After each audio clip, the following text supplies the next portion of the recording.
माझ्या जाण्यानं तुमची आबाळ काय कमी व्हायची नाही ती, पर तुमची साऱ्यांची दैना म्या माझ्या उघड्या डोळ्यानं पाहू नाही शकत. पावसाला जेव्हा बोलिवलं तेव्हा एक टिपूस देखील नाही गळाला, आणि जेव्हा बोलिवलं नाही तेव्हा मातूर उभ्या पिकाला आडवा करून गेला.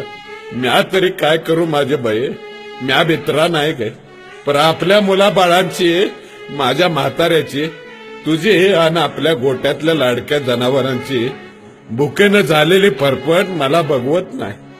माझ्या पावलाच्या आवाजानं माझी लाडकी जनावरं उभा राहून आंबरायला लागायची. का तर आपल्या धन्यानं आज तरी हिरवा चारा आणला असेल म्हणून.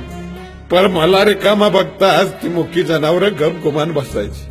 अगं माझ्या मुक्या जनावरांना या अभागी शेतकऱ्याची अवस्था कळाली, पण या निर्दयी शासनाला काय बी नाही कळत.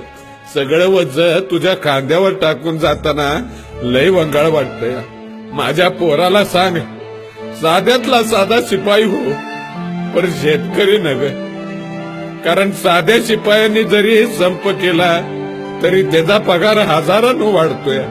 ही सरकारी हलकट अधिकारी हात चलाकीनं टेबला घालणं पैक मिळवते, आणि आम्ही आमच्या कष्टाचं घामाचं पैको मागतोय तरी आम्हाला ते नाही मिळत.